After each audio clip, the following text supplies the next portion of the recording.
Ukisoma kitabu cha Yakobo kinasema maombi ya mtu mwenye haki yafaa sana akiomba kwa bidii. Amen.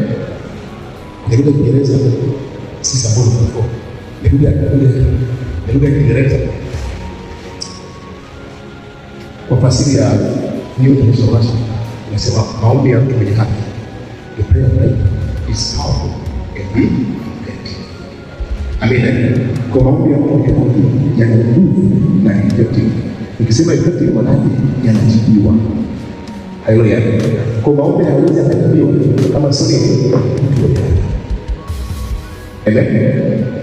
Kwa tunapeleka kwa msingi wa maombi ambayo atakuwa na majibu au Mungu atakuwa amesikia kwa hiyo na sisi tutakuwa na Kristo. Sasa hapo kwa Kristo tunakuwa ni ya Kristo. Anasema kaeni ndani yangu na mimi ndani akasema ombeni. Sasa mimi nikaa ndani yangu na maneno yako nikaa ndani ombeni lolote. Haleluya. Kwa hatuwezi kuomba kama tuko ndani ya Yesu Kristo. Kwa Yesu asifiwe sana. Kwa msingi wa hiyo, kwa kitu kwanza lazima uwe ndani ya Kristo. Pili lazima uwe ndani ya Kristo pekee.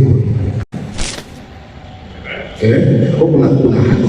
Au haki sasa tupate haki kwa matendo. Tupate kupokea nani?